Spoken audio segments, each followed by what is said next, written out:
Well, M. Night really did it this time. He really fucking did it. He did something great.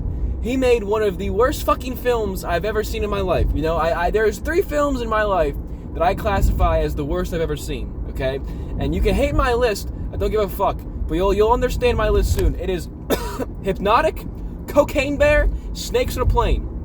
Alright? Now Trap is on that list. Trap is M. Night Shyamalan's new stinker film. New absolute abhorrent fucking horror drama, whatever the fuck. It's mostly a comedy, because everything the guy does is fucking hilariously stupid.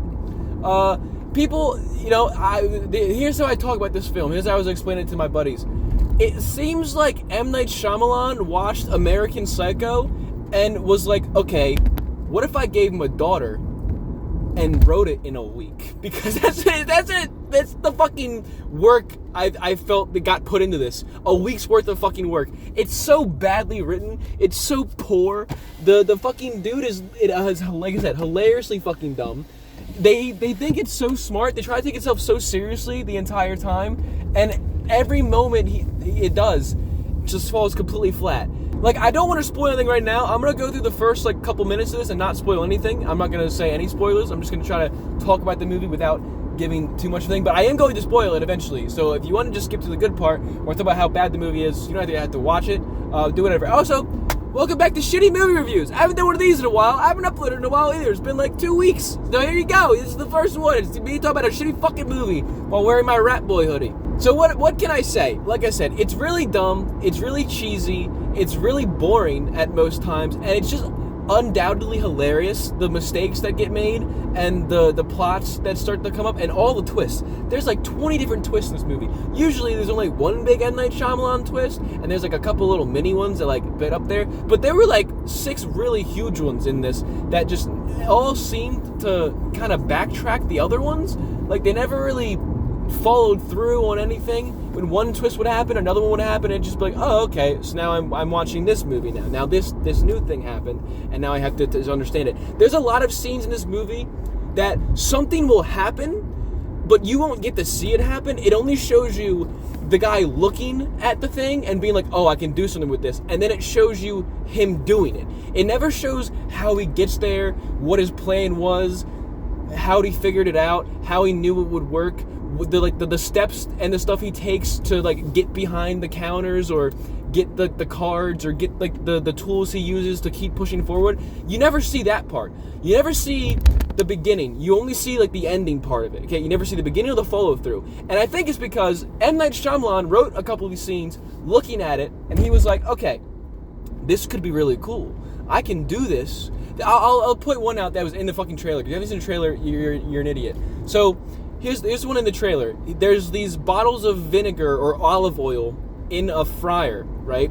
So we in the movie, he's behind this counter and he looks at the fire, and the movie does this really slow camera move around the concession stand and everything like that, and then it focuses on the fryer and it zooms in on the fucking fryer, and you're like, he's gonna do something with that fryer.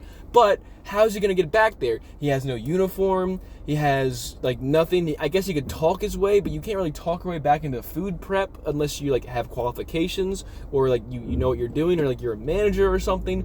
So he looks like a complete regular civilian. They're not gonna let him back there just all willingly. And there's 20 people working in the kitchen, especially in the back part of the kitchen where he's got to go for the fryer, and they're all moving around, and there's a bunch of customers out front of the concession stand looking into the concession stand. So how is he going to do it? How is he going to sneak his way through that? And then it just shows you his hand on the grill turning the heat up, and then it cuts away and the olive oil is in the fryer. How? You don't fucking know. I don't fucking know. M. Night Shyamalan doesn't fucking know, because we don't get to see it. You don't get to see what he did or how it happened. It just shows you the beginning, the start of the plan, and the end of the plan. You don't see how the fucking plan got there. It's like if you watch Ocean's 8 and they got the diamonds after they went, they got the crew together, got the diamonds, and the movie ends. It's 5 minutes long. You're look, we're the crew. Here's the thing. I need you, and you. We're gonna go steal this diamond.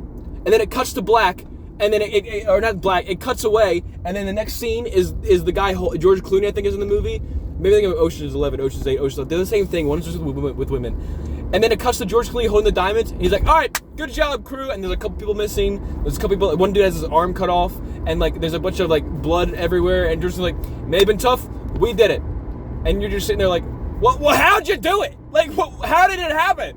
How did you do this? I want to know. It seems bizarre. It would be a lot cooler if you gave us a reason for it, because maybe the movie would help us make sense. Maybe it wouldn't be so fucking bad. You know, maybe it'd be, you know, well thought out and well planned. But no, like I was saying before, what I think happened is M. Night Shyamalan thought of a scene where he was like, okay, this could be pretty cool. I could use this. I could use it for my movie. I could do whatever. He wrote the ending of the scene and, like, how he found out about it. But he was looking at it, he was like, yes, this is really good. This is good. I can work with this. But then he was like, but how am I going to show that he does it? Oh, I just won't. I just won't. They'll just accept it, you know? They don't need to do any due diligence. They don't need to do whatever. They'll solve the mystery themselves. They'll give themselves a reason for it. If I just don't show them how it happened, then no one can question me about how it happened, because anything works, you know? How did he get behind there? He simply asked if he could go check the food. He said he was a food inspector. He did that. You know, you could just make shit up, apparently. You could just make shit up, not give a reason for it, and people can accept it. I just watched the movie, and the movie just came out, I think, today or yesterday, so I haven't gotten to see anyone defend it or anyone give a reason for all this stupid bullshit that happens, but I cannot wait. I cannot wait to see people explain one scene away. One scene that I will touch on in a little minute, but one scene away. I cannot wait to see them explain it. Can't wait. It's gonna be fucking awesome for me, because it's gonna be hilariously stupid for them to fucking backtrack and walk their way around and give themselves the and jump through all these fucking hoops in order to fix that scene or to do whatever. I can fix that scene easily, and I can shave off, I think, about 30 minutes of the movie by doing so. But I won't yet, because, again, I want to do no spoilers. But yeah, so my final, like, no spoiler, spoiler-free big review thing here, honestly, if you're watching it for what the movie portrayed itself as, which, by the way, the trailer portrays it as this whole, like, back and forth fight between him and the FBI agent, and they're constantly fighting the cops, and he's, like, tricking them the whole time. He's, like, taunting them and doing better things than them and actually being smart. That's not what happens. That is not at all what fucking happens. The trailer uses certain lines and puts them in different places to make you believe that's what happens. No, that's not what fucking happens. Not at all. But, no spoilers. If you want to watch a really shitty movie, and you want to just laugh your fucking ass off with your buddies and have a good grand old time, for that reason, I'd give this movie a 10 out of fucking 10. 100%. 10 out of 10, a bad movie to laugh at. Get drunk, have a couple beers, you know, maybe if you're into it, smoke a little bit of fucking weed, and fucking watch the movie. You'll have a great time. You'll have a grand time making fun of it. If you want to watch the movie for what it said it was, like a horror, drama, like thriller film, is 0.5 out of 10. 0.5 out of 10. I only give it that 0.5 because Kid Cudi's in the movie, and, like, he was pretty dope. Honestly, he was pretty dope. So 0.5 out of 10. 0.5 out of 10. That is my end review. There you go. Blah, blah. There it is, whatever. The movie makes no fucking sense. He's not a smart dude. He's not a cool psychopath. He thinks he's cooking sometimes when he's, like, sitting there. He does these little twitch things with his mouth. He's like... and he's like, dude, I'm the next fucking Joker. I'm the next fucking Joker. That was a joke from my buddy Rob. He said that, so I'm stealing. I'm giving him credit. But yeah, he's like, I'm the next fucking Joker. He's like, I'm the new Heath Ledger. I'm so good at this. I'm cooking right now. They believe I'm a psychopath. I'm hiding it grandly. No, he's fucking not. He's not a good psychopath. It's not a good fucking movie. The best part of this movie was, honestly, the little girl having fun at the concert. I would have much rather watched a movie about that little girl just having a good time at the Lady Raven concert with the music in the background, and I would have enjoyed myself more. It could have been a nice, go-lucky movie, happy, fun times. A dad takes his daughter to the thing. The daughter did everything really great. She played a kid very well. Usually children in movies are really bad at playing children because they're directed wrong, because they're directed by adults. But no, she played a child at a concert of her favorite music artist very fucking well, to the point where I was like, damn, when she's on the screen, I'm actually entertained. I'm entertained to see this kid, you know, jump up and down, sing along with the songs, want so badly and desperately be on stage with their music artist, their pop idol icon and everything like that. I'm happy for her. I'm happy to see that. That's pretty neat. It's pretty good storytelling with that. And then it gets to all of Cooper's parts, and you get to see Cooper, and he opens his mouth, and he speaks, and he says words, and he does anything. and you just start to be like, damn, this fucking sucks. I fucking hate this. But yeah, that's my quick little spoiler-free review that I'm going to do. Yeah, I'm going to get into spoilers after this. So anything after this 10-minute mark right here is completely spoiler for the movie. I know it just came out yesterday, but I am not going to sit here and not talk about the bullshit this movie fucking pulled. Not doing it. I just can't do it. I can't bring myself to do it. So I just want to say, if you're stopping here, blah, blah, thank you for watching if you did. I really appreciate it. I hope you don't watch this movie. And again, if you are going to watch this movie, watch it with a couple friends, get drunk, do whatever, have a good time. It's one of those movies you can laugh, make fun of. It's like a B-list horror movie. Like I said, it's like American Psycho if it was written by a fucking heroin addict. It makes no sense. There's really nothing to hold on to. There's really nothing that pops out. There's nothing new, no big things. There's just a bunch of other cliches that happen. You can kind of figure out everything that's going to happen in the movie like before it happens most of the time, except there's like a couple of twists you can't because they come out of fucking nowhere. But yeah, it's not a good film. Not great. Very fucking bad, but very, very goofy. Very funny. Very fun. See, the thing is, I would call it fun bad, but I didn't really have fun watching it. If I was watching it by myself, I'd have no fun. The reason I had fun watching it was because I was with other people. We were joking about it. There were some points during the movie we really just cracked up in the movie theater. We really just like cackled. It was fucking insane. But yeah, thank you for watching if you did. I appreciate it. And for you sticking around, let's get into the actual movie. I got ice cream and Sheets. I went to Sheets. All right, it's gonna be sometimes kind of dark when I drive because I'm gonna be driving all the way up to my mom's house right now. But that's fine. It's currently 2:30 in the morning. I stopped at Sheets. I got some food. I got ice cream because I'm hungry. And you guys aren't gonna know this. I'll play a couple clips probably. But there's a pain in the ass for me to get back to my house to go to my other house because the roads were closed. They blocked out 2 roads. So both roads lead into my neighborhood. There's only those 2 roads that get into my neighborhood. So I couldn't get to my neighborhood. So I had to go and I walked to a dude and I talked to a dude and then he said, hey, just drive through anyway. We're going to come back the same way. And then we go. That's what I did. This is fucking amazing, right? So that road is closed. And what's really funny about that is I actually went from the other road. The only other way I can get back into my house is this way and another road. I went down the other side and that road's also fucking closed. Can they do that? Is that something they're allowed to do? Close down both road lanes that lead into a development so that way no one can get the fuck home? Is that allowed? Like, there's no one standing outside the front of it that I can talk to be like, hey, my house is down there. I have to go back. I have to get clothes or whatever. I have to do some stuff in my house and then I have to leave again. So there's nothing I can fucking do. So I kind of just want to walk down there and talk to someone. I want to see if I can just talk to them. Maybe this is a bad thing. Maybe I shouldn't. But I think I'm just going to do it because I didn't know what to do next except make a video later. So, oh, here comes church again. I'm going to try to do my suave human talking tactics and see if I can pull something through because I'm going. I get secret access down the road. I get secret access down the road. Preamble out of the way. Back to the stupid fucking movie, okay? Listen, this movie fucking sucks. Now, preamble probably didn't do it justice because I wasn't using the right words.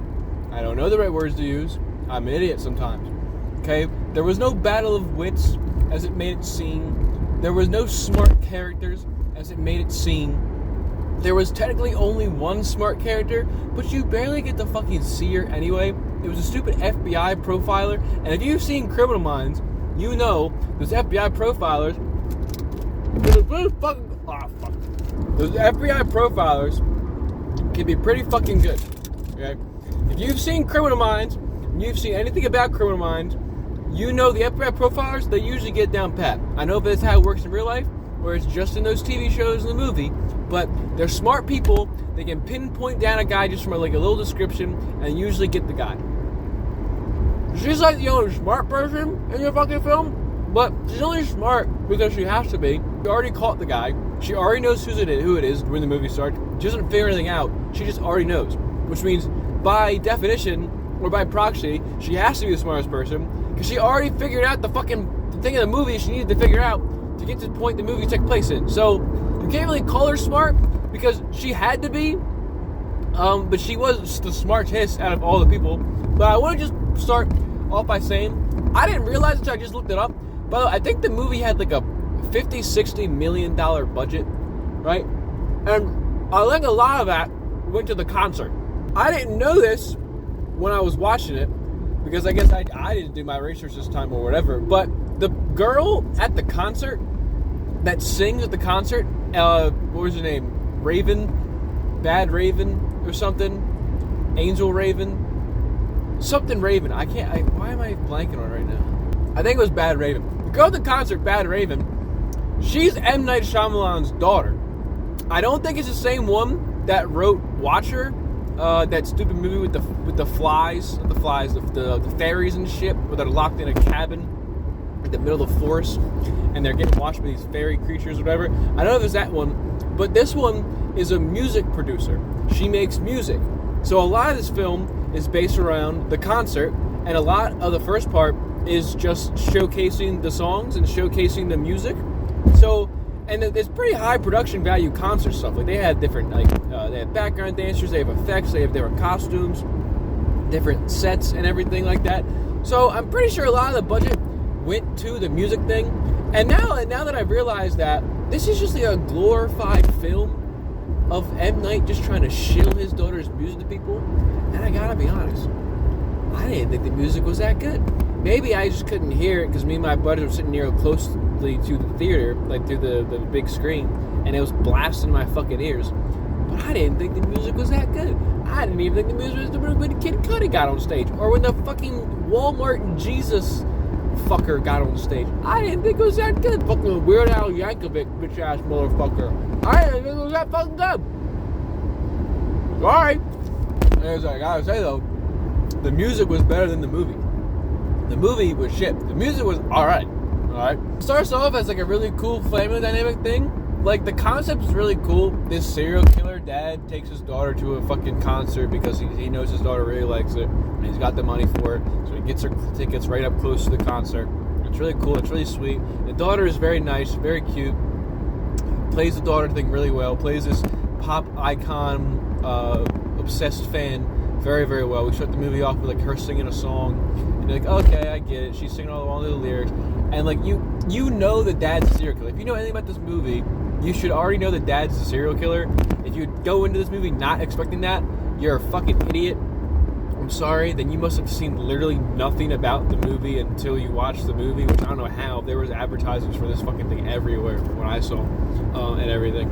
So it starts off really cool like that, and the daughter goes into the thing. But we're going to skip ahead because, like I said, the first part is a lot of it is literally just they're going to the concert. The dad is noticing there's more security. There's SWAT team outside. They keep pulling white dudes out of the crowd and talking to him, pulling him to the side and everything. He's getting a bit antsy. He's getting a bit like, looking around, looking a bit suspicious. He's the most suspicious looking guy in the entire film, the whole film. I don't know how they didn't just pull him off to the side and get him there. He literally just, every time he sees a cop, he just stares at him coldly, deadly. Like, he looks like a murderer the entire time. And he thinks he's doing a good job of hiding it, but he's really fucking not.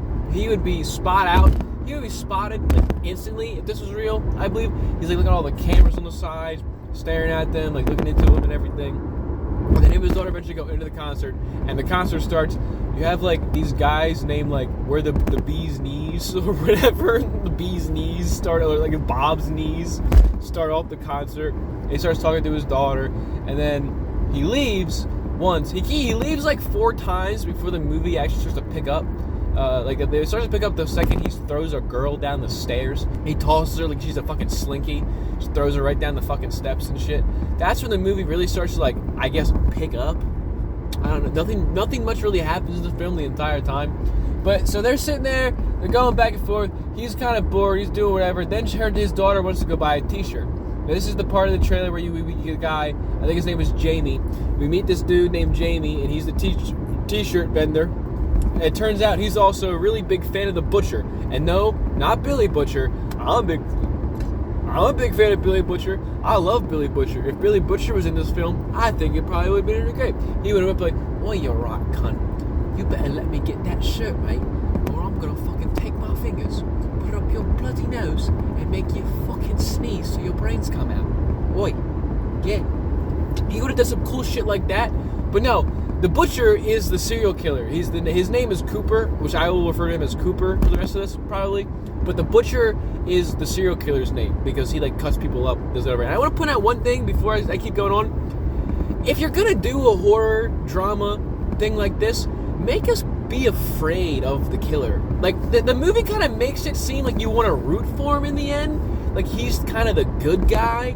Like you're kind of happy when he trolls the cops and gets out of situations and everything because like you're following him and he's kind of like a charming dude.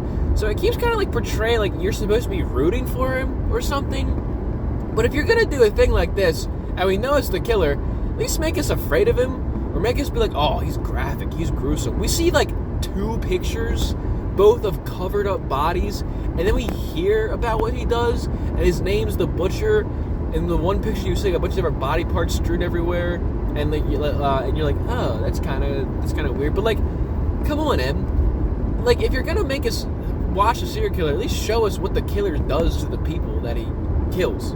You never really get to see it.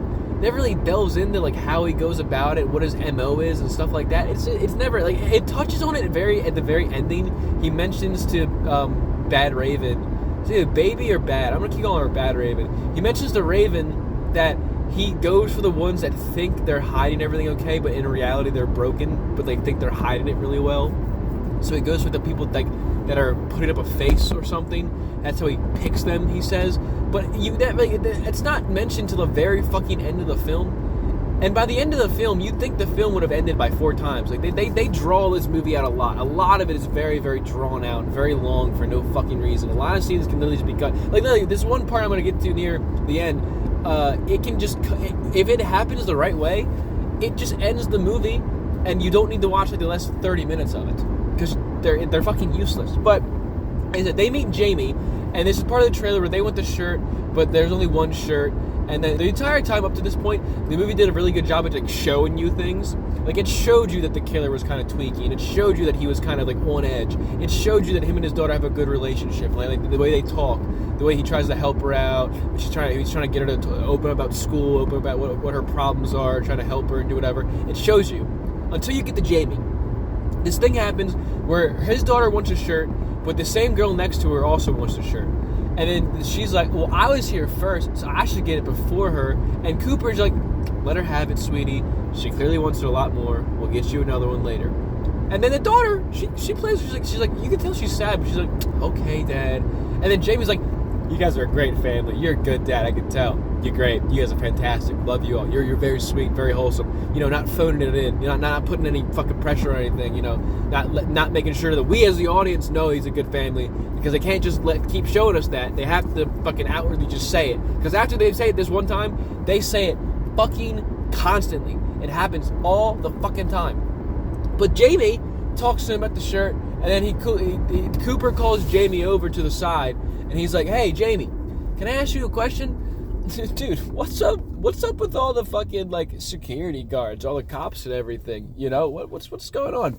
And Jamie, being an absolute fucking idiot who was literally told his one job was not to tell anyone that this was a secret trap for the butcher, tells the guy it's a secret trap for the fucking butcher. Okay, I get it. He was nice to you, and when you're nice people, do a thing. But when you're like handling something like this, you kind of want to keep it on the fucking down low, especially when you find out that Jamie has been following the butcher's case for like every single one of the murders. He even has a picture of one of them before they found the body, because his friend was on the bridge where it got laid out and everything. So, you know, you'd kind of maybe think he'd kind of keep it close if they think that he's gonna get caught at the concert, and that's what the whole point of the concert is, and they told the employees to like not fucking tell anyone. You think the one guy who wants him to get caught, because he literally says he's a piece of shit, he's like, I hope they catch him. You think the guy that wants him to get caught would follow the fucking rules so that way he can get fucking caught? But no, they don't. He just the one dude that's finally nice to him, that does a cool thing for his daughter, he's like, oh no,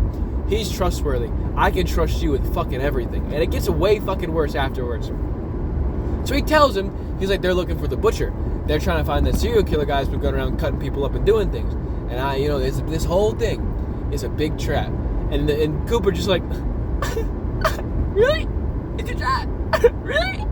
It's fucking cool, dude. It's fucking cool. It's fucking cool. I'll come back and get that shirt later. When I come back up, you're gonna have it for it. Jamie's like, yep, I got you, man. You have fun. You'll do it. I'll get the shirt for you. You're a nice dude. Whatever, I got you. So they go back to the concert. I don't know if it happens right here or the next time he goes back after he gets the shirt, but at one point, the Weird Al Yankovic looking motherfucker, he's got like this big poofy fucking hair and shit. He pops out of the ground in one of those little ground things that like open the floor and they come upwards, like a little elevator stadium thing. He pops out of the ground because Raven is doing a concert and she like did a song with the dudes. They're like, hey, if we yell Frankie, he might come out. Everybody yell Frankie. They yell Frankie and Frankie pops with the fucking ground. When Frankie pops with the ground, Cooper stares at the hole in the ground, which stays open for like 5 minutes. He stares at it intently. He's just like, I think I can use that to escape. So he then looks at his daughter, who is having a fun time at the concert, who has done nothing wrong, and just sitting there having a good time. He fucking looks at her, and he's like, hey, you want to go down the fucking hole? Get in the hole. Why don't we go in that fucking hole right there? You know that hole that we're not supposed to be in? That's probably illegal for us to go down, and it's probably against the rules, and we're getting in a lot of trouble. And we're in front of a bunch of people because we're in the middle of a bunch of chairs where everyone else is watching this thing happen. Like, yeah, a lot of the stuff, when they do that... Is someone running? I don't know. So when all that stuff, when they do that, it's like, okay, you can see how no one would see it happen, but you also are like, no, there's no fucking way. Because he's in front of a bunch of people. Yeah, I get you're listening to a concert, you're listening to music, is really loud, whatever, but I don't give a fuck who you are. If you've been to a concert, you know you can hear people talk in front of you, especially if they're right in front of you or right next to you. You can hear what they're saying. So you can also see them. If something starts to move weirdly, your vision will focus on it. Like, your eyes will pay attention and be like, that's kind of fucking odd that they're crawling into a hole in the ground when they were just sitting in front of me. And I don't think they're going to be fucking down there. It's not even just the dude. It's the dude and his daughter. They're both climbing through a fucking hole right now.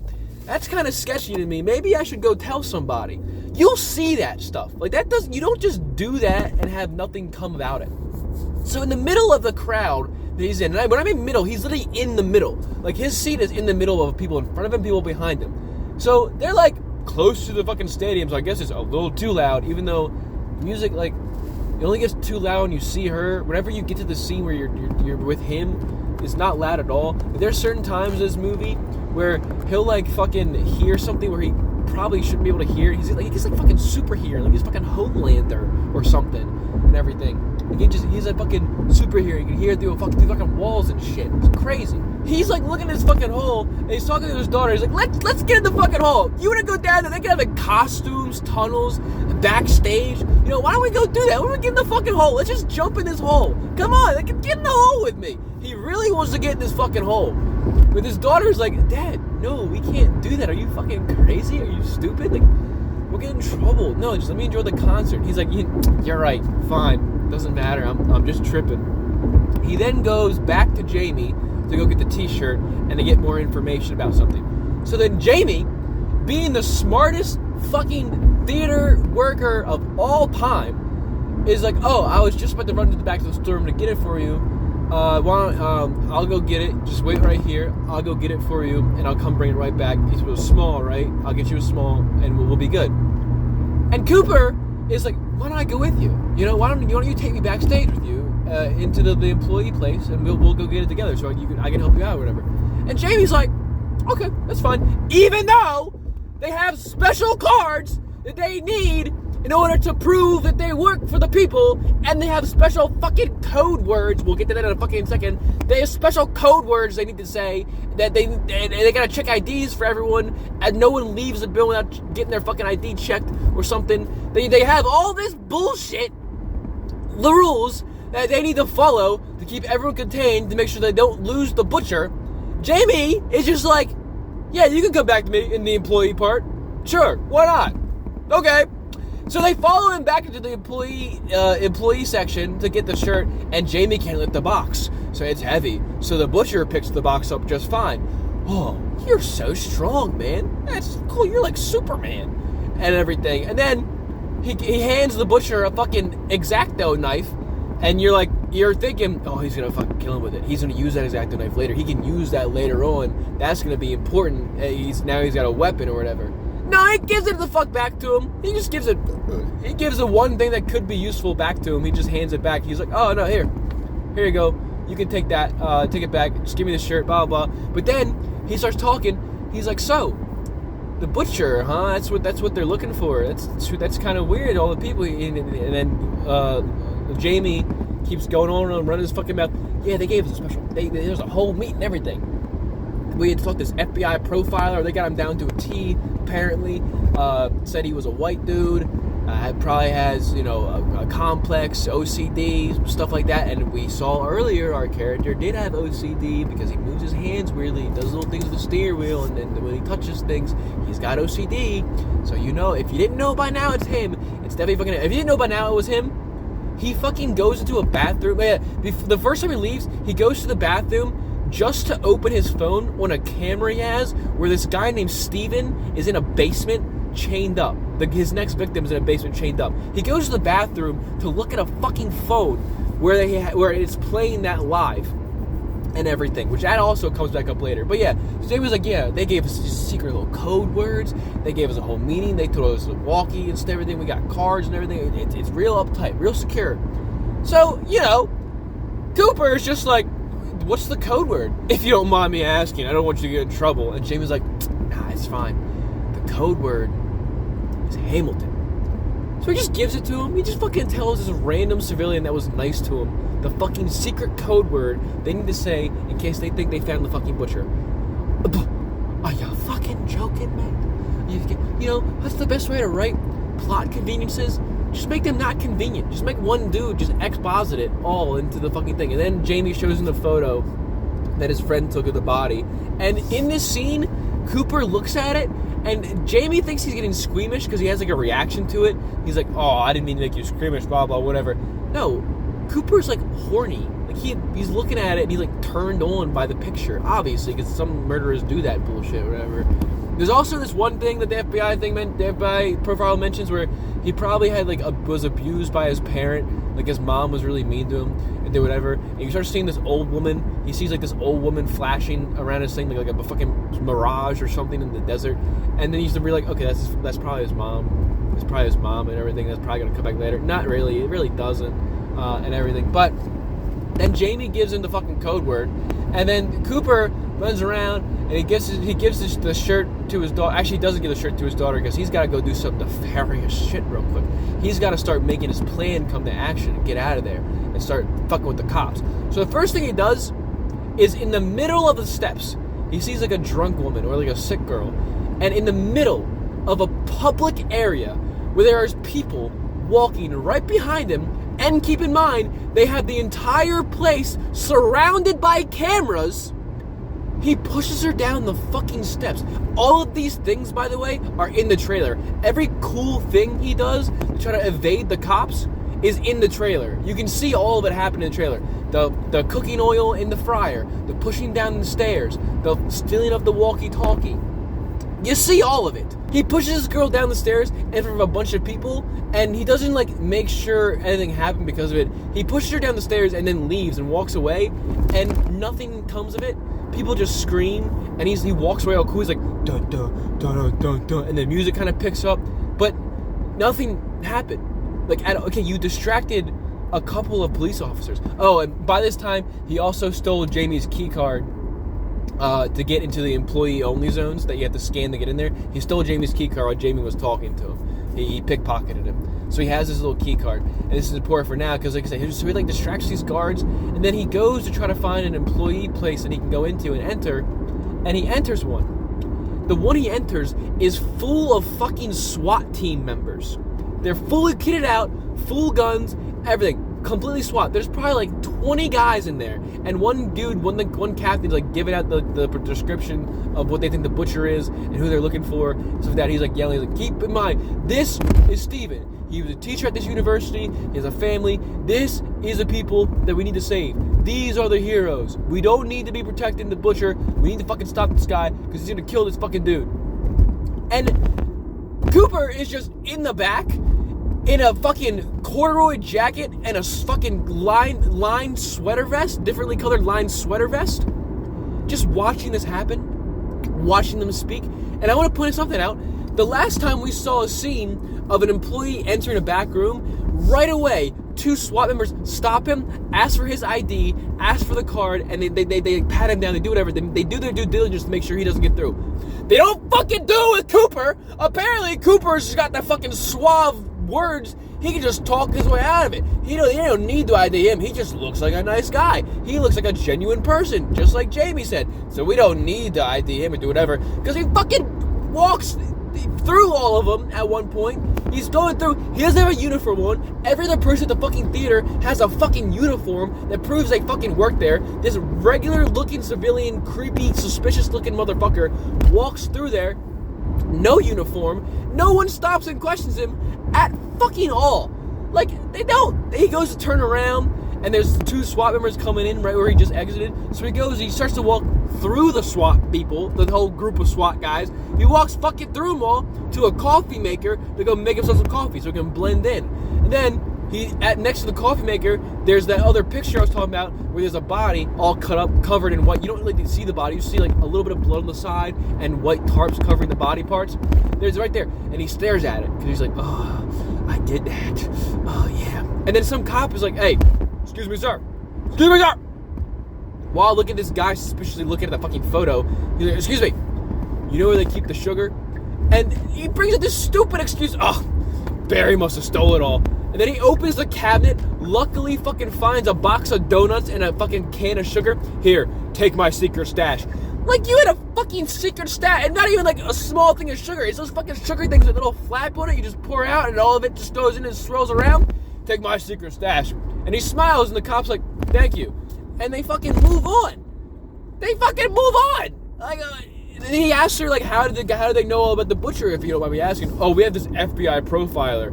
He literally gets all the information he fucking needs just because these people are so dumb. They just give it to him. They literally just hand him all the answers he fucking needs to know. He doesn't do any work. Cooper does fuck all to understand anything. He literally just gets it all handed to him. Half the time he escapes due to fucking luck. And this is one of the times. Because now he's walking back through the SWAT members, pushing past them. Oh, sorry, excuse me, gotta go to my, sorry, peace out. And then at the very end of it, he puts his smile away and just bumps into 2 of them, and he fucking dips out of there. And he also stole a radio. While he was walking out, he managed to pickpocket a fucking radio that no one fucking sees, even though they're highly trained SWAT officers, 20 of them in a fucking room with the one dude they need to fucking find, and none of them is like, this might be the guy. This might be him. Not a fucking single person! Pisses me off! So he steals the walkie-talkie. Now he's listening to the fucking walkie-talkie and everything. He goes back to his daughter. They're watching the concert. He puts the walkie-talkie on. He hears the FBI agent talking about him. He gets all giggity. He's like, they're talking about me and they can't find me. They think they're going to find me, but they can't. And this is what I want to point out, what the trailer made the movie seem like. The trailer made the movie seem like it was going to be him talking back and forth with the FBI profiler or the SWAT team in general in a battle of wits. Literally taunting and trolling them that he's there, they just can't find him. That would have been kind of fucking cool if they know he's there and he's literally letting them know he's there because he's so confident in himself, that he's so smart, that he's fucking going off like in front of them doing this shit. But it's not, because Knight knows that it would make no fucking sense for how stupid the fucking mistakes and decisions he makes is. So next thing he does, after he listens to the walkie, is he does the whole thing I was talking about with the frying pan. He puts the canola oil into the fryer somehow. We don't see it happen because, like I said, there's no reason why it should happen. He doesn't have a uniform on. He doesn't have fuck all. He doesn't put the fucking apron that makes him blend in with the kitchen people until after it blows up into one girl's face. That's the most gore you get, by the way. A bunch of glass in some girl's face is all the gore you get.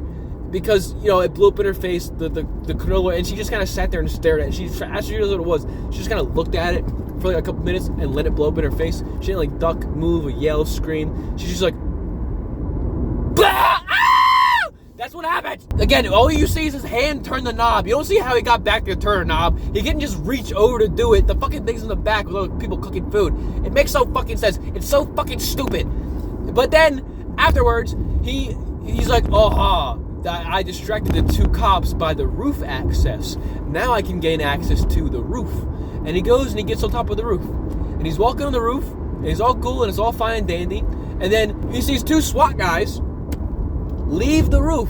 Like, not leave the roof. He sees 2 SWAT guys come around the corner on the roof, and they see him. And they're like, hey, you, what the fuck are you doing up here? You're not supposed to be up here. No one's supposed to get to the roof access, even if you are an employee. And he's got his fucking shitty apron. He took his jacket off with the walkie-talkie in his jacket, and he put the fucking apron on. I guess to blend in when he got on the roof. I don't know why you needed the fucking apron to blend in on the roof and not the fucking kitchen you just went behind. But okay, that makes sense to me. So then, he fucking goes on the roof, he gets caught, and they're like, what's the code word?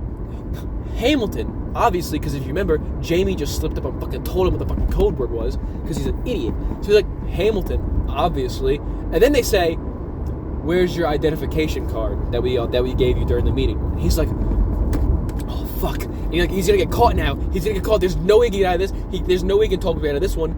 They're gonna check him. He pulls open, he picks one of the pockets. Of course, the dude that owned the apron, that's not wearing his apron, left his wallet in his fucking apron, which I guess does sort of make sense in a way, but still. And he pulls, of course, he opens the thing, and there's a fucking card. And he's like, is this your card? And they're like, well, yes, that is my card. So he basically does a bunch of fucking Jedi mind tricks. He's like, I am not the butcher you're looking for. And like, yes, you are not the one we are looking for. That is the right card. Thank you for showcasing that to us. You're free. But then it literally makes it so annoying, because what it does is it then cuts to him holding the wallet with the dude's ID in the fucking wallet. And again, I don't know about you, if I'm a SWAT member, I'm looking for this dude and I see a random guy. Also, the way he plays it off, he's like, unconvincingly, the most unconvincing desperation, exasperation I've seen in a fucking human being. There was an emergency. I just needed some air. I saw a woman in glass thrown in her eyes. I really needed some air.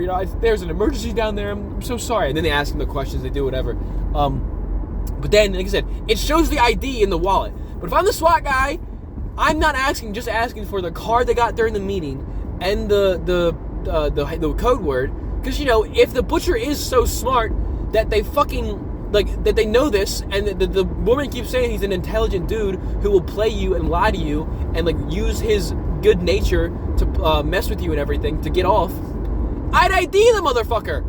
Okay, now can I see your actual ID? Especially when they're IDing every single person who leaves the concert, and they're also saying that near the end, ID every worker.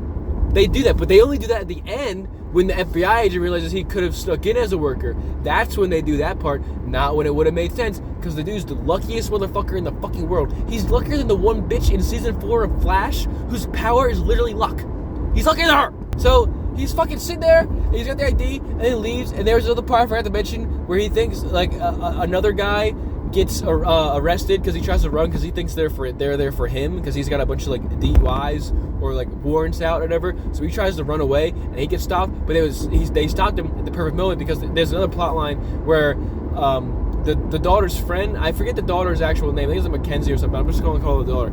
The daughter's friend, Jody, I don't know how I remember her name, probably because it was annoying me. And I also know Jody from another thing. But Jody's mom sees Butcher there, and there's a whole plot line where Jody feels left out of her friends because they keep doing things without her, and he's just like, damn, that sucks. It's really bad. And he has some shitty dialogue of as a father, that makes me feel bad for her. And when he's talking to the mom, but the mom does this really weird bullshit where she stops him and is all calm and is like, we need to get our daughters to talk. They just need to talk this out, need to work it out. He's like, okay, cool, I'm busy right now. She grabs his fucking arm. Don't make me get violent. I have an evil personality inside of me. You don't want to bring that out of me, Cooper. I almost said Butcher. You don't want to bring me out of that, Cooper, do you? And the cops are staring at him and everything because they're getting suspicious. But then the dude runs, and because he runs, they go look at him. So he gets out. Again, all luck based. Nothing in this movie is about him being skillful. It is literally all luck. So after the roof, he goes back, he talks to his daughter, and because he realizes the roof's not going to work, the hole's not going to work, they're not getting out of here. But Jamie mentioned before, when he was talking about the t-shirts, is the only way you're getting out of here is probably through the backstage. So what happens now?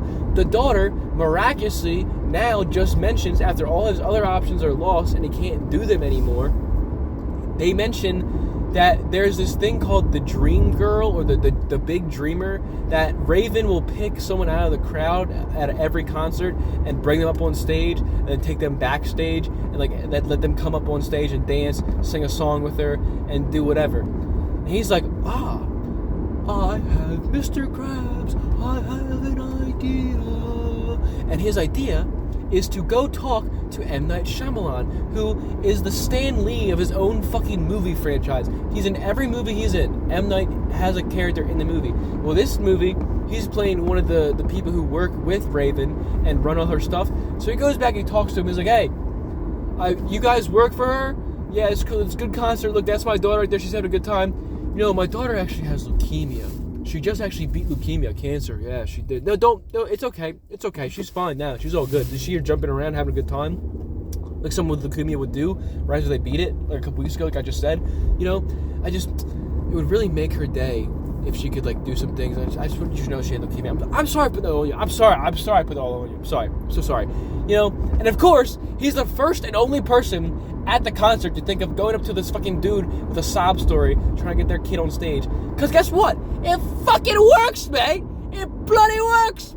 It fucking works. M. Night Shyamalan comes over to him, and he's sitting there, he's like, and they think they do this like really cool camera trick where everything's red, and his eyes are all red, he's angry. He's like,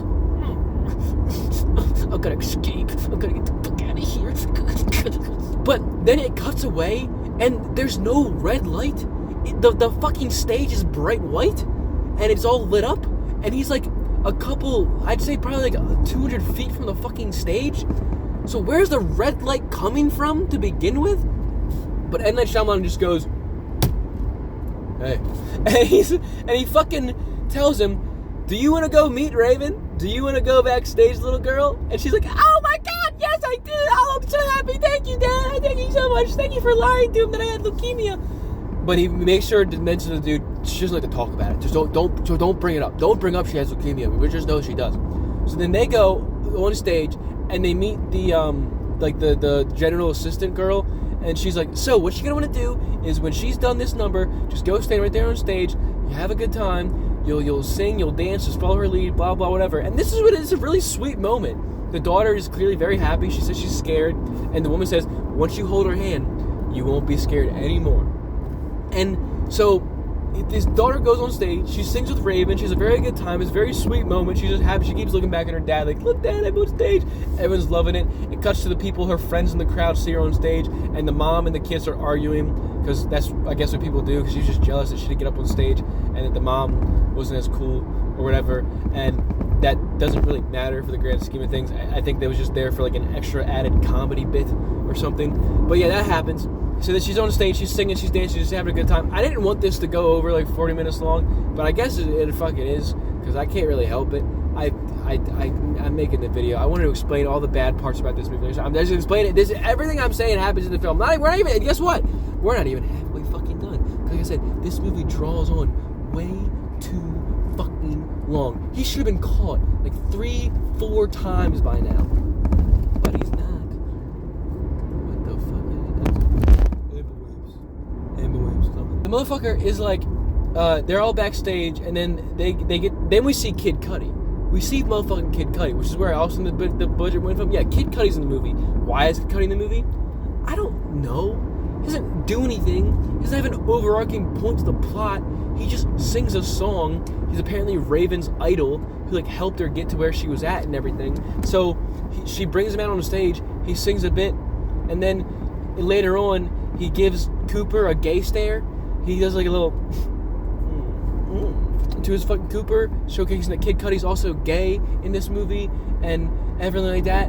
And he's so stupid, and it makes no sense. But then it cuts down to them in the little barracks, I think I'm gonna call them, where all the dressing rooms are, and they're waiting for Raven because Raven wants to go talk to him and say like thank you for coming to the show and say like what's up and everything and do all this bullshit for him. So they're like sitting there and they're waiting for Raven. But while they're waiting for Raven, he sees a room full of motherfucking cameras, and he's in the room. This is why I say he's got super hearing. So he's like 20 feet from the room, a place where you definitely can't hear what's going on in the room, but he can hear it like safe as like sound.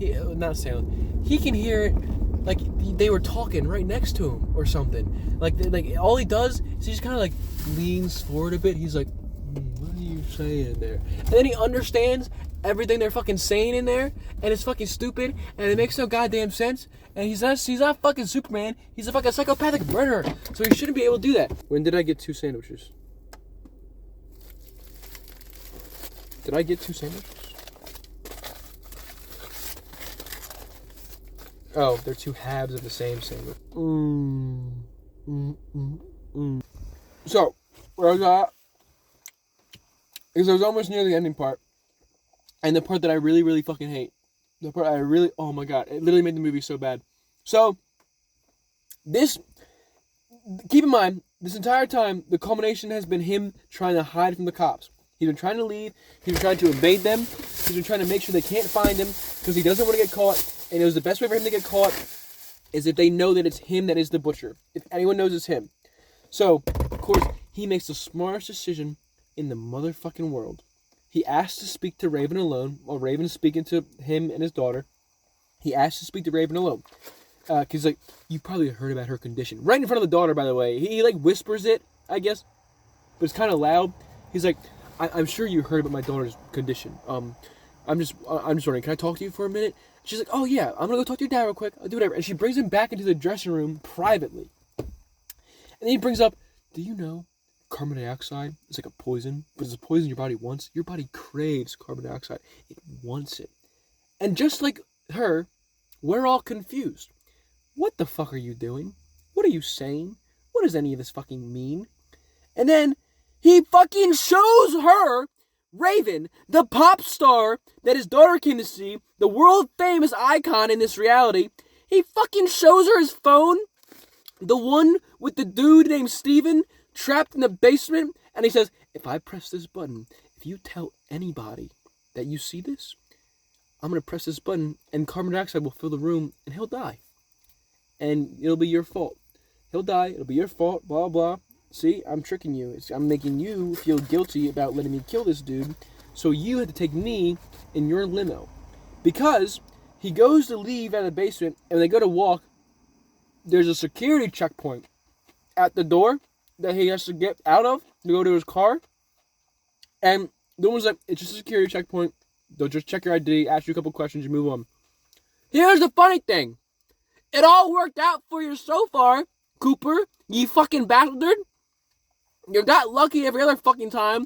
They didn't say specifically they were looking for you. If they were looking for you, you would have gotten caught right away. Because at one point, you literally lean over a wall and stare directly into a camera lens. They would have probably fucking seen that. Whoever's watching the cameras does a shit job at it. What's this weird guy doing staring right at the camera for like a minute at a time? That's kind of just, that's suspicious. That's weird. Nah. You got lucky so far, you fucking dog of a cunt. You don't think you can just walk right through the thing? Not only do you have VIP passes that prove that you were on the VIP thing, you have the assistant director person to vouch for you, because he also saves this. The FBI agent is about to walk up the steps when they're backstage. So while they're backstage, the FBI was about to walk up the steps they're at. So what he does is he sees this girl, and luckily, again, all pure fucking luck, she's like getting woozy, she's sick and everything. I guess she's like dehydrated or she didn't eat or whatever. She falls right as he goes to like catch her, and he gets to turn around and bring her to this tent. And then this one lady in the room, the nurse, is like, he's so good. Can we keep him?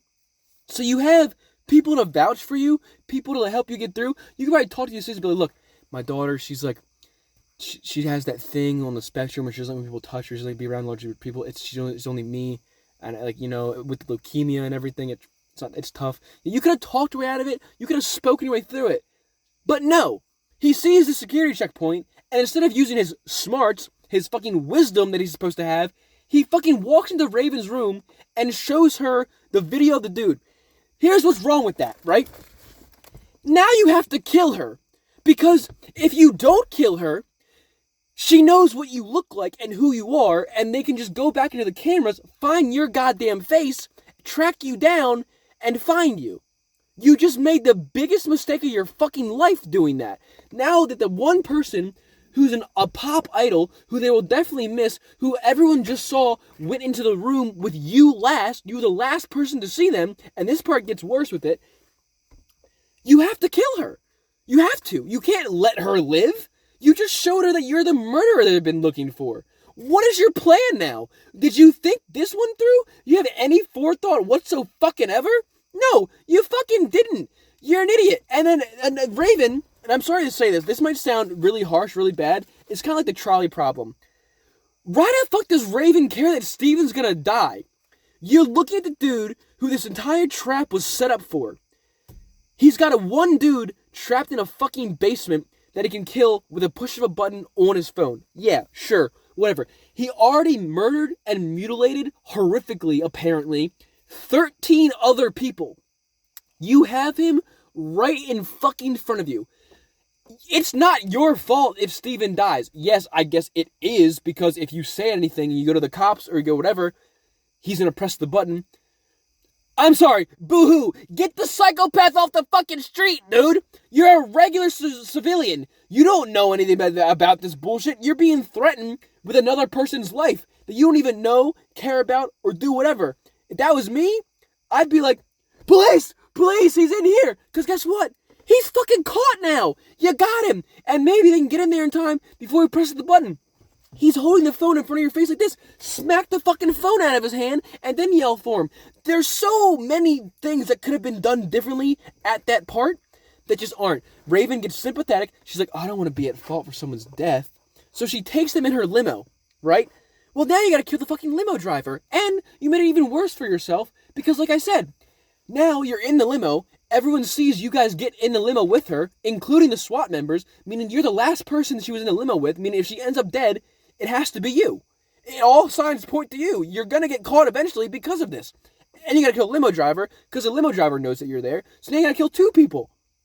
Whoop-de-fucking-do. He doesn't care. He's a psychopath. He's a murderer. Cool. But you're gonna get caught because of it. It's a stupid plan. It's a dumb fucking plan. Stupid ass fucking plan, dude. It's worse than fucking Sakura's plan in Naruto, when in order to stop him from going after Sasuke, she just goes, Naruto, I love you. And everyone fucking collectively hated that part. It's worse than that, okay? It's arguably, not arguably, it's fucking worse than that. It's the worst fucking plan I've ever fucking seen in my life.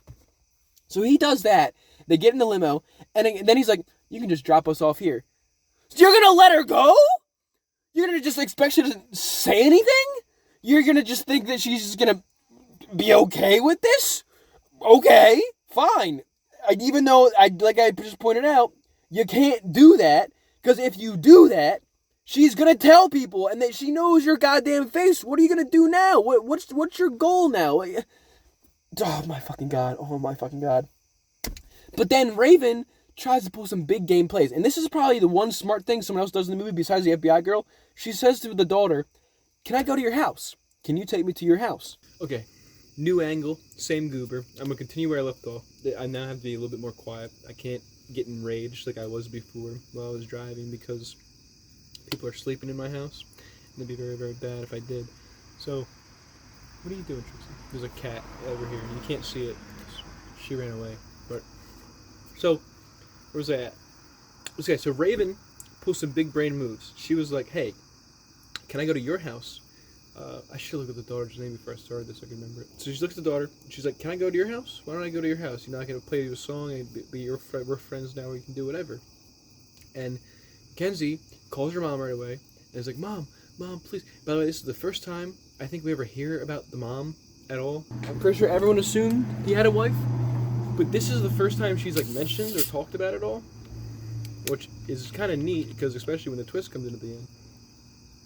So her mom says yes, and then she looks over her dad, and her dad says, that would be a wonderful idea. Because he can't just tell his daughter no. He still cares about his daughter, and so he wants them to go ahead. So then, Raven, who knows, by the way, that Cooper is the butcher, goes to their house, drops them off, and whatever, and they're sitting there, they're going to feed her pie, they're going to feed her dinner, they do whatever. The mom's super nice, she's like, I know you're not probably used to this stuff because it's not fancy, blah, blah, whatever. Turns out the dude also has a son, too. He has a son. I think his name's like Logan. Don't know. Doesn't matter. He wasn't in the fucking movie. He's got a wife.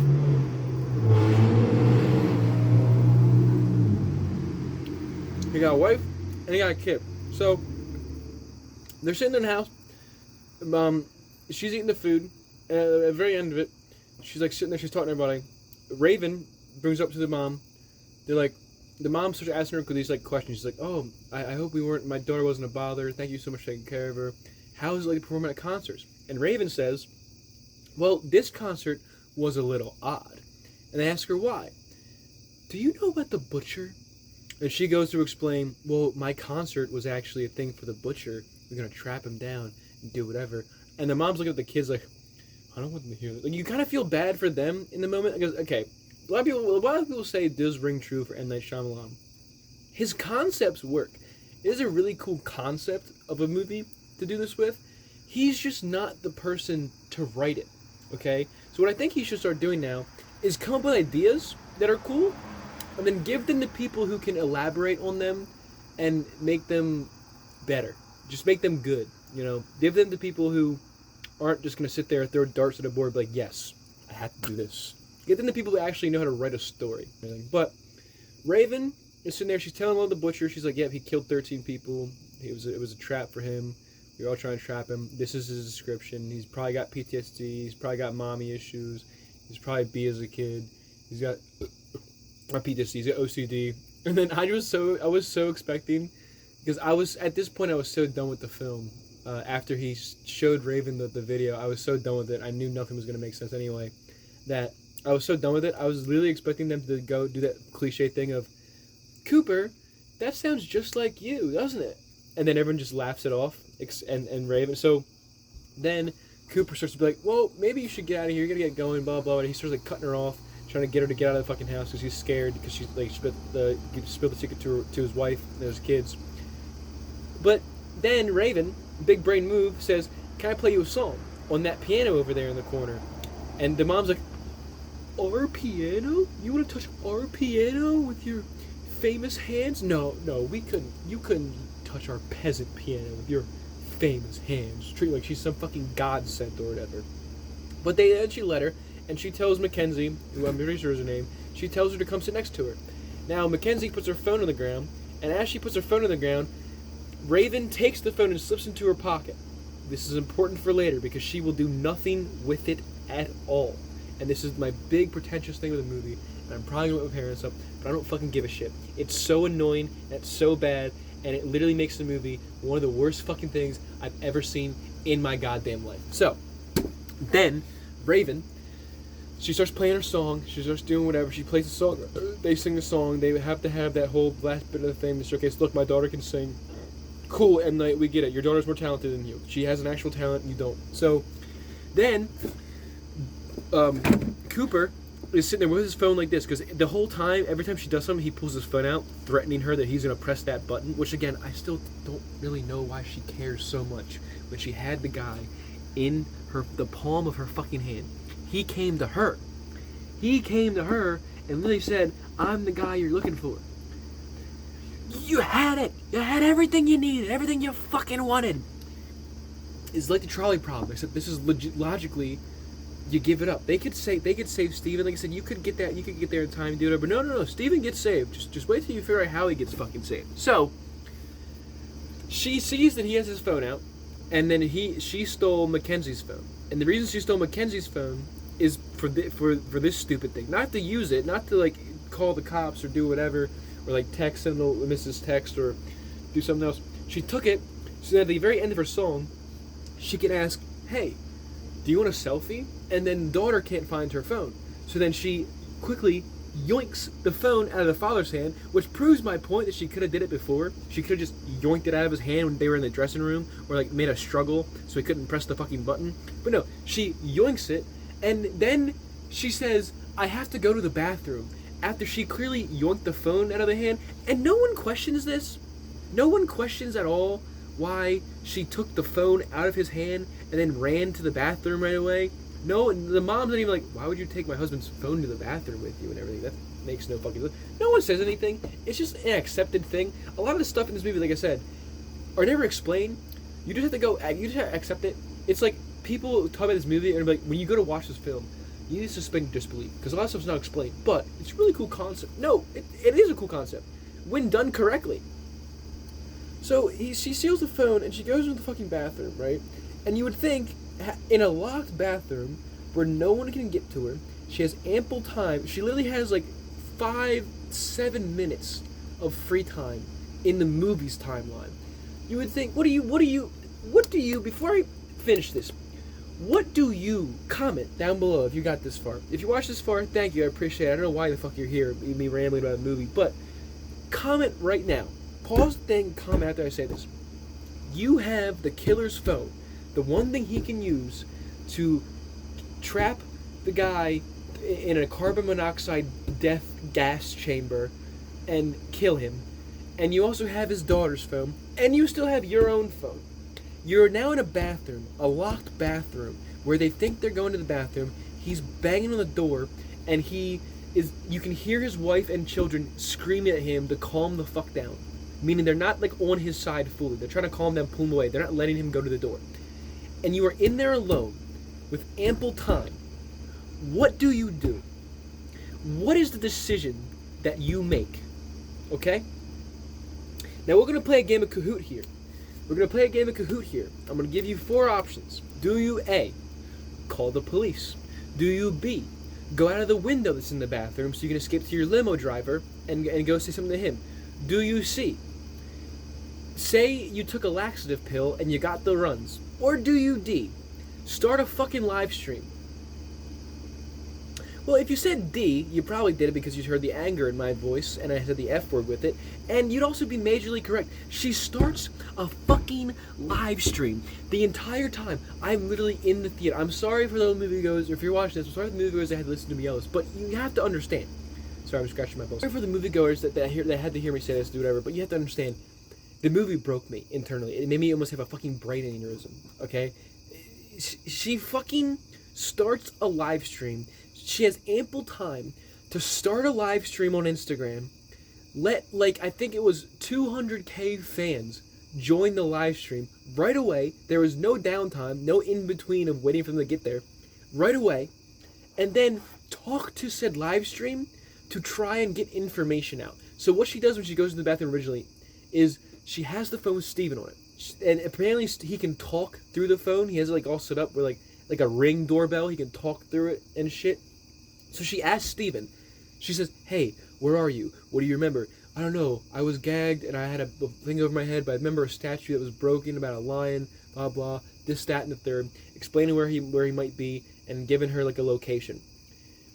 Now, that sounds cool. It sounds fun. She's a smart little booger. But you know who else can do that? You know who else can probably pinpoint a location from a phone? The fucking cops. The detectives you're working with, the FBI agent that you're working with can probably do it pretty fucking well. They can probably pinpoint where the fucking camera feed is coming from if they have the phone, which you have in your possession right fucking now. They can totally do that. I gotta let my cat inside real quick. You know, yeah, they can do that. They have the capabilities. They actually have more technology than you do to do that. But no. She's got to be the one to solve it. She's got to put him on the ground. So even though she has ample time to call the cops, she decides to, after getting that information, start a fucking live stream and say, guys, I really need help right now. I need you to help me find Steven.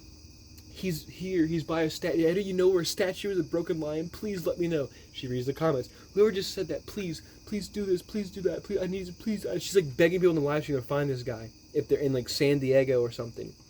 Then one person called Bad Raven Lover 92764 says, I know that place. It's right by my house. It's literally right across the street. I think it's right over there. I'm gonna go tell my uncle.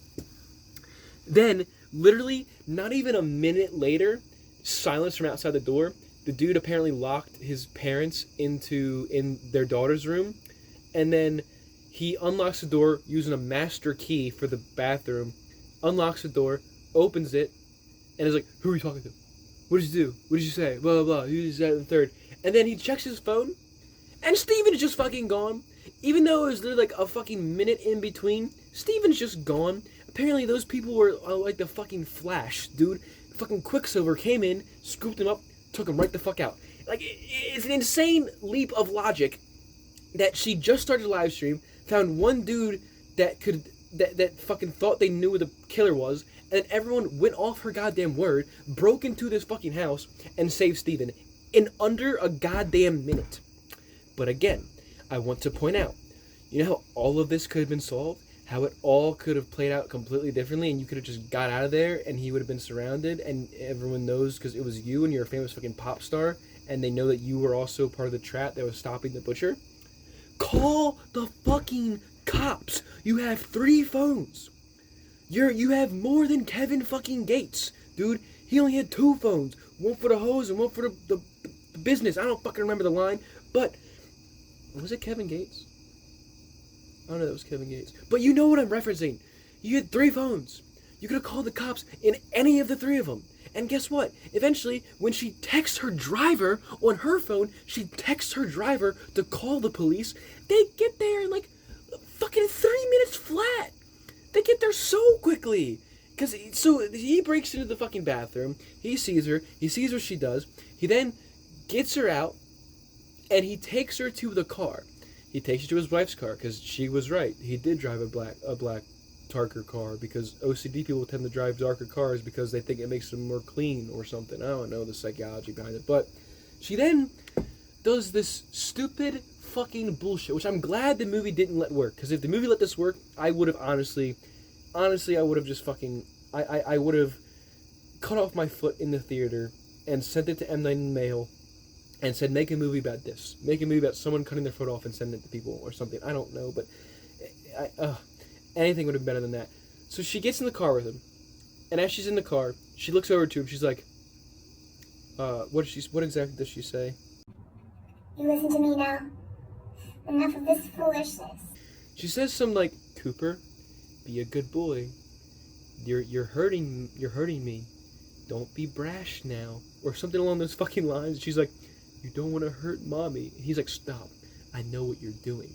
No, mommy's okay, but you don't want to hurt her. I'll punish you.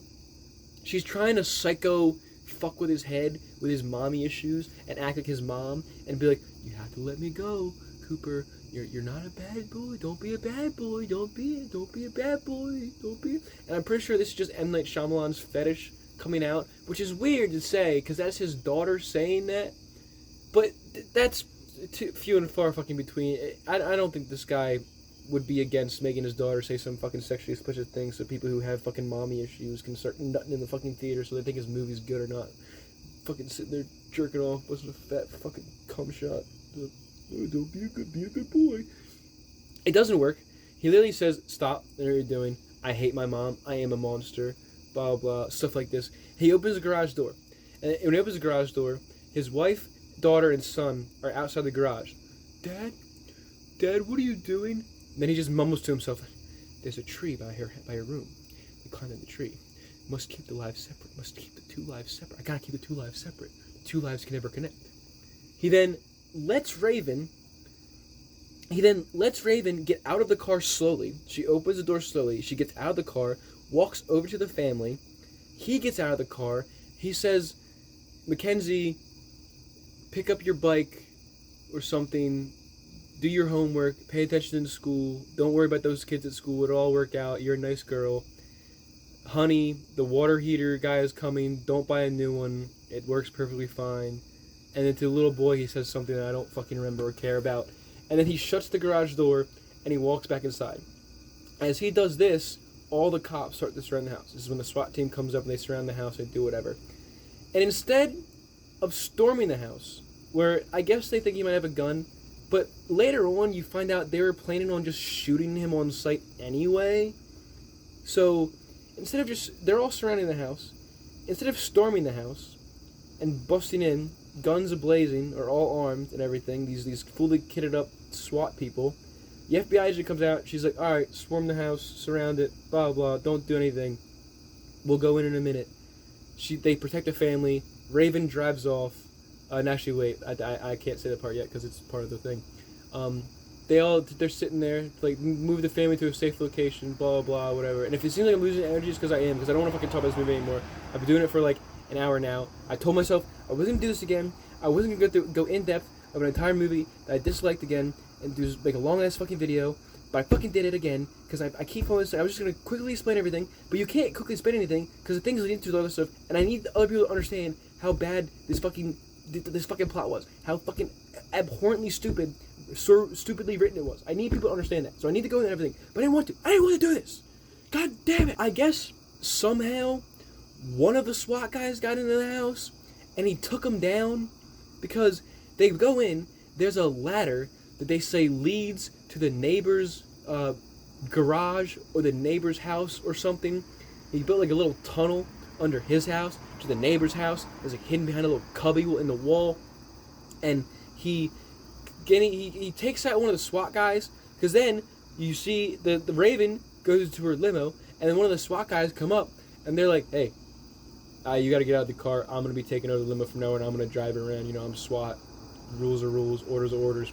So the guy gets out of the car, and the other guy sits in. And my buddy, you can kind of guess. I wasn't really paying attention at this point, because like I said, I threw this movie away. But my buddy's really happy that he called this out. He said before it happened, he's like, he killed the SWAT guy, took his gear, now he's in the driver's seat. Come to fucking find out, that's absolutely right, son. That's absolutely correct. Somehow, Cooper got the jump on the SWAT guys who weren't even inside his own fucking house yet, took him down, stole his gear that perfectly fit him, went down this tunnel, managed to walk back around the house to the limo Raven was in, and then fucking fucking put a handcuff on her in the back, and then drive off. All of it managed to happen in the span of like less than a minute, or a minute and some change or something. All of it. It's fucking bizarre. It's the absolute way. Who is in the fucking writing room and looks at this and fucking is like, nope, this is okay. I cannot wait for this people to become more mainstream, more people to see it, and I want to see one person, one fucking goober, defend the scene where she has all three phones in her hand and starts a fucking live stream instead of calls the fucking police. Like, the movie was at that point already was like an hour 20 minutes in. You could have ended it right there and it would have been fine. But no, you gotta keep dragging on. You gotta keep adding more and more twists, because you gotta get to the ending twist. But in order to get the ending twist, you gotta add a bunch of other twists. What are you, fucking Twister? No, that's a different movie, M. Night. That's a different fucking movie. I don't need to be spinning around because of the twist in your stupid fucking shitty B-list horror film. If I wanted to get spun around, I'd go to one of those fucking rides in Disney World that fucking spin you all the time, okay? Or the fucking thing at the carnival where you hold it up and it just spins you a giant circle and it goes there. I'd fucking do that. I don't need to be twisted like a fucking pretzel watching this stupid fucking bullshit. I want to see one person defend that, because I swear to God, if they do, I will beat them like Billy did to Mesmer in season 1 of The Boys. Oh God, it's so annoying. I can't wait to see someone try to defend that scene. It's so fucking stupid. There is no saving grace there. Not one. Oh, she used the live stream because in our day and age, social media is a more effective way of getting people to listen and getting people to pay attention. And using her fame was actually showcasing that you can use your fame to do good things. Blah, blah. No, bitch, call the cops. They arrived 5 minutes later anyway. They knew the fuck you were. Call the fucking police. Oh, where was I at? Yeah, so they're driving now. He's telling his whole motivation. He's like, I think I know it now. I think I know why I grab the people I do. I grab those who act like they have everything under control on the outside, but on the inside, they're weak, they're whatever. And then they pull up the limo, and there's like a crowd of people. So they do the old cliche thing. She's like struggling with her handcuff. She like breaks the rail or whatever, and she like puts the window down, and they see her. And before they see her, she's like, call the police. Like, you should have called the police. You fucking numbnuts, you dumb broad, you stupid fucking hag. And then she's like, call the police. And then they're swarming the thing. He's like honking, trying to get him out of the way. But before they can do that, they track down the limo. And then when they track down the limo, they surround the limo. They get her out of she escapes the limo because she broke the metal bar that her thing was attached to. So Raven runs out the limo, and just him in there. He looks to his left. He's like a stack of shirts and everything. And again, it's not shown how he does this, how he gets away with it, or what smarticles he fucking pulled off to pull off this fucking dog shit. But he somehow made it look like he was still in the car without anyone seeing him get out of the car on the passenger side. He was moving to the driver's side, and he's put the fucking helmet on and the SWAT vest. He took all the gear off, all the SWAT gear off, put it on the vest, on like the seat and everything, and then managed to get out in a different pair of clothes, put a little hood up, and blend in with the crowd. And here's why I say they were going to shoot on sight. They give him like a warning. They say get out of the car or we'll shoot. And then they fucking pop it. They fucking pop up an AR bolt right through the fucking window into the head. They think it's his head.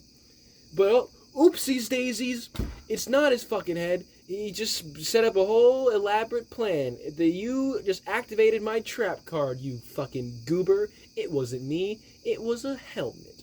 Get fucked, idiot. All your training was for fuck all. You don't know shit. And even though they knew what I look like and I'm only wearing a hood, doing the old MCU hide maneuver, you can't find me. And now we get to the ending. Very ending twist. Turns out, he goes home, and his wife is at the house. The kids are at her sister's house. The wife stayed home because she doesn't want to be around people at the moment, because she just found out her husband was a psychopathic killer. And it shocks her. She just found out. It's so wild. She never saw this coming. Turns out she fucking did. She fucking knew the entire time. The one person who knew who the killer was the whole fucking time was her. She fucking knew it. Came out earlier in the movie. The way they found out who the butcher was they found a ripped up receipt in the pocket of a jacket that showed he bought tickets to the place. And they were like, well, why would he buy tickets to this concert? It's for fucking 12-year-old girls. That's all my fans are. So he must have a daughter. Why were they only getting people daughters? Why was that not one of the plot points? Like one of the reasons how they knew who to pick out from the crowd? That he had to have had a daughter of some kind because he bought 2 tickets and they found the receipt. But hearsay, doesn't matter, blah, blah, whatever. So she's like, so he goes to the house and he's like, listen, there's just one thing that's not adding up that I thought about when I almost got shot in that limo. How did they know? How did they know who to look for? How did they know to do whatever? I think you knew. And his wife was like, he's like, I think all those late nights that I'm away doing things, you probably thought I was having an affair. She's like, I did. So I followed you. I followed you to a warehouse. The warehouse, and then he stops her. He's like, because he's the smart guy. He's the guy with the plan. He's the smart one. So he knows what she's going to say next. He can already guess it. So he's like, let me finish it for you. You followed me to my warehouse, but I don't do anything at the warehouse. I don't kill people at the warehouse. That's just where I plan. That's where I think. I like to think there. I think at the warehouse. And he's like, I don't leave anything there. So what could you have possibly done? I saw a table and a chair, and on the chair was your jacket. So I took the receipt, I ripped it up to make it look like you did it, and you made a mistake, and I put it in your jacket so that they would find it, and I could give them a tip. I gave them the tip. But here's another thing about that. Why don't you just tell the police you thought I was your fucking husband? If this was your warehouse where you could have planned and stuff, you couldn't tell someone broke in. You don't have cameras patrolling. You have cameras in the fucking basement of Steven. You're watching him. You don't have cameras in your fucking warehouse to make sure no one sneaks in and does anything? I thought you were smart. I thought you thought of everything ahead. I thought you planned for fucking everything. You fucking newts. Goddamn idiot. But yeah, she's like, I broke in, put the receipt in your thing, and that's how I got you. That's how I did it. That's how I figured out that you were the butcher. But why didn't you, like, do anything? Like, you did, I guess you did something. You told them about the hint, and they set the trap, but, like what? I don't get it. I just don't get that. But then, he takes his shirt off for some reason. He starts stripping. He's like, well, I see you got it all figured out. Huh? You got everything figured out. You think you're so cool. You figured out I was a murderer, and you told the fucking cops about me. He, like, starts to take his shirt off all sexually and shit. I think because they wanted to show his fucking abs or something. I don't know. Also, apparently this dude was an Oppenheimer. Just how the money have fucking fallen. But, I keep saying but and also, but who cares? So then, she sees he has a butcher knife next to him, and he's taking his shirt off, and he clearly is going to kill her. But she says, can we finish this pie?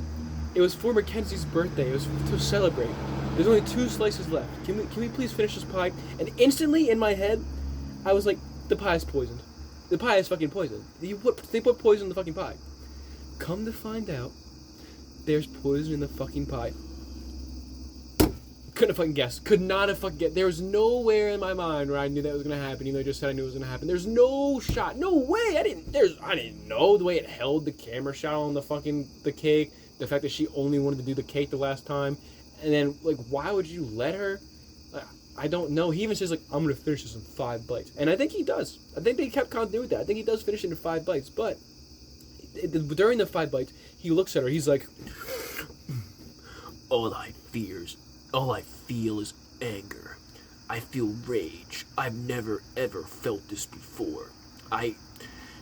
Whenever I do it, I never cared. Never felt bad for him. I was never angry.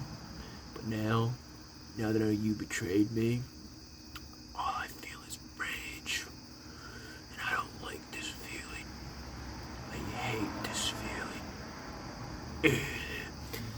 And as he does that, she, like, says something to him. He looks down at his plate. He, like, fingers the powder. He looks at it. He's like, you found my bag? You left it in the car. And the cake was poisoned. And then she gets him, and he starts wobbling all around and grabs the knife to go kill her.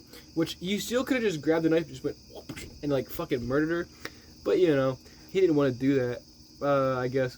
And then he starts stumbling around. And then he gets up, and he goes to run out of the door because he sees his dead mom appear to him, and she's like, let me help you one more time. You're a monster. You're gonna die now.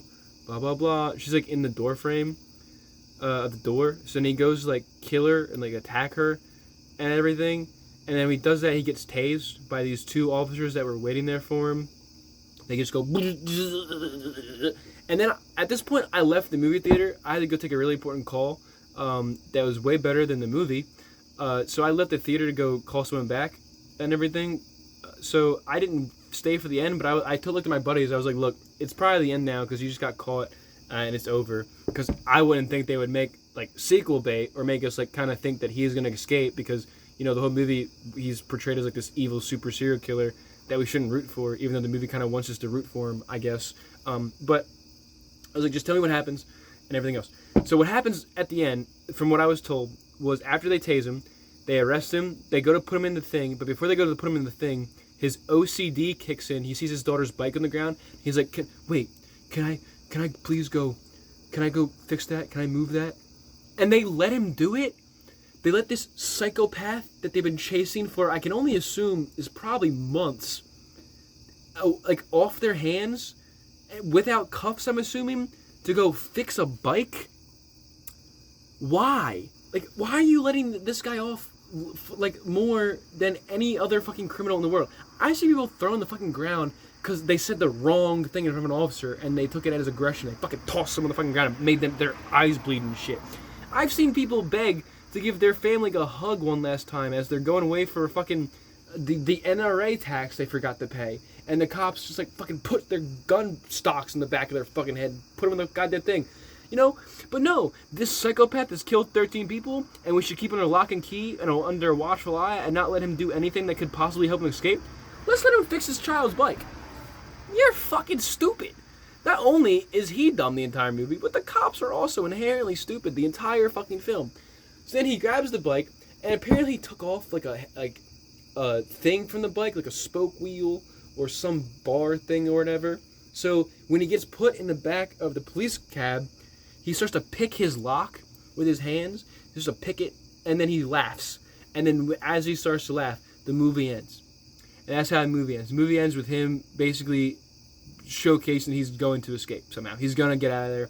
I'm assuming what he's going to do is pick his lock and then go up to the guy driving the car and be like, hey, man, you don't have to do this.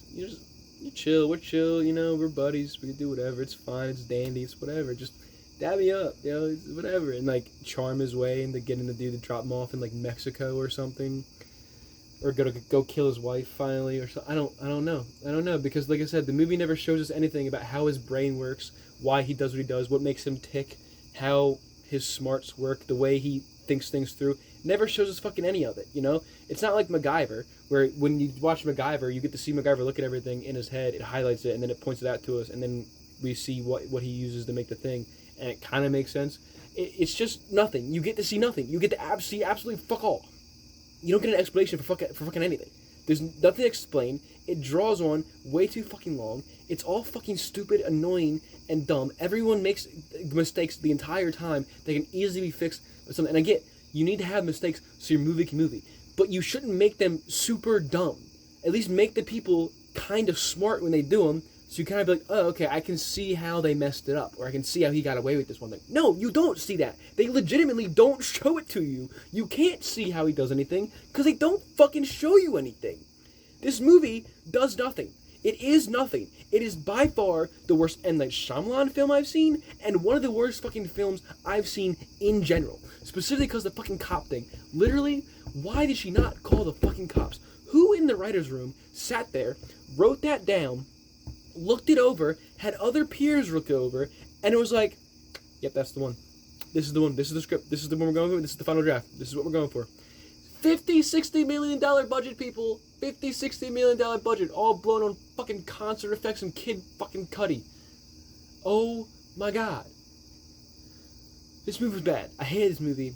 And I don't know if you could tell I hated this movie after I just made probably a 2-hour-long video about it. Again, like I usually do now when I do my shitty movie reviews. These usually be short. These usually be quick. These usually just be me driving home, talking shit about a movie for like 14, 15 minutes, arriving home, taking it off, and moving on. Because some movies used to be fun bad. I used to critique them less.